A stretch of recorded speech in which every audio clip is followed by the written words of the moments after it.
G'day, it's Pete here and I'm back for another Daily Dose, and today we're looking at a little known technique of choosing how to play your equivalent honours. So this is something that people don't give a lot of thought to because they're told they're equal, you can play either one. And that's completely true, but the information that you're actually giving to your opponents is actually extremely relevant. Now, if you are a defender, there is a very well-known thing that when your partner leads to you, you play the lower of touching cards. If you're leading, you lead the higher of touching honours at least.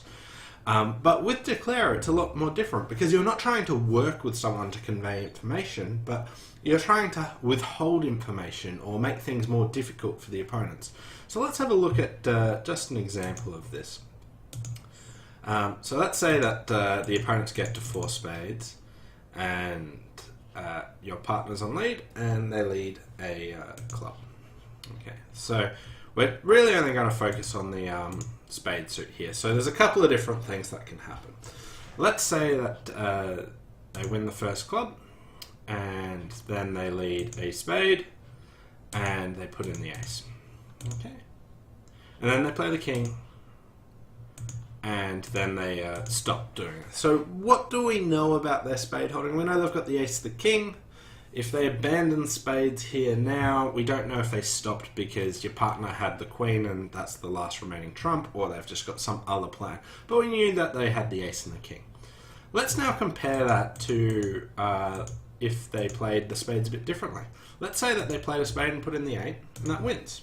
What can we tell about their hand right away? Well, our partner couldn't beat the 8. So our partner doesn't have the ace, the king, the queen, the jack, the 10, the 9, or the 8. So right away, from this one card where it went low to the 8, we know that the north hand has ace, king, queen, jack, 10, 9, 8. So we can know how many they've got at least, and we know how good they are. Whereas when they put in the ace and then even played the second one, we didn't have that much information. But when they played a low one to the 8 and it holds, then we do. Alternatively, let's look and see that if Declare plays like this, it goes low to the jack, and that wins. And now they play the ace, and they stop now. Well, when they play low to the jack and that holds, we know that our partner doesn't have the king or the queen or the ace. So we know that they've got ace, king, queen, jack. But let's now jump over to the other player's perspective. Because the information that's conveyed to both players is different. So let's pretend that we're the east hand.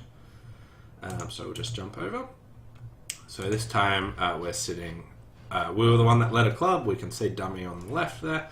And now they're about to lead a trump. So first of all, they lead a spade to the 8. We can't beat that. It's kind of weird. We don't know that they've got ace, king, queen, jack, 10, 9, 8 because they could have taken a finesse. They might have had king, queen, jack, 10, 9, 8. They could have had ace, queen, jack, 10, 9, 8. But it's still a very weird play. And we know that they've definitely got a fairly solid spade suit for playing some sort of line like that, which is kind of a bit weird. But we don't know exactly how much they have. Whereas if they play a spade to the ace and then play the king of spades, we know they've got the ace, we know they've got the king, and if they stop now, we don't know much more, but we know that they chose not to take a finesse, so there's a little bit of information there. And if we compare the third line,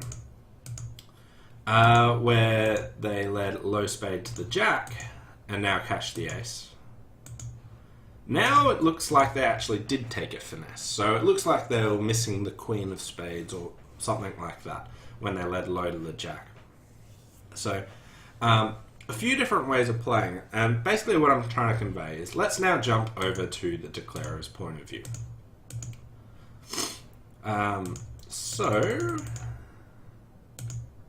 Alright, so we've got these spades. We've got solid spades. They're all equal. We can pick any one of them. They're just as good at winning. But what isn't is the amount of information that they can convey. The worst one to play is the 8. Because that gives the west player full information about our hand, and it gives the east player some information about our hand. They know, this player knows something about our hand, and the other player knows it all. If we play the ace and the king, it usually doesn't give much information away. It's a lot more difficult for them to work out what it is. And if we play a spade to the jack, it gives some information away to one player, but convinces the other player that maybe something else is going on. So these are a few different considerations. Now, usually what you want to do is play the higher, like, declarer will, if they're in doubt, they will want to play the higher of touching cards. So if you play the ace and then the king, it gives the least information away most of the time. But there are some certain times that you want to do something different, and it's important to look and consider what information you're actually doing. So basically, you just put yourself in the perspective of the other player and think, what information do they know, and what information does the other player know, and where should we go from that? Anyway, thanks for watching. Hope you enjoyed today's Daily Dose, and we'll see you next time. Bye for now.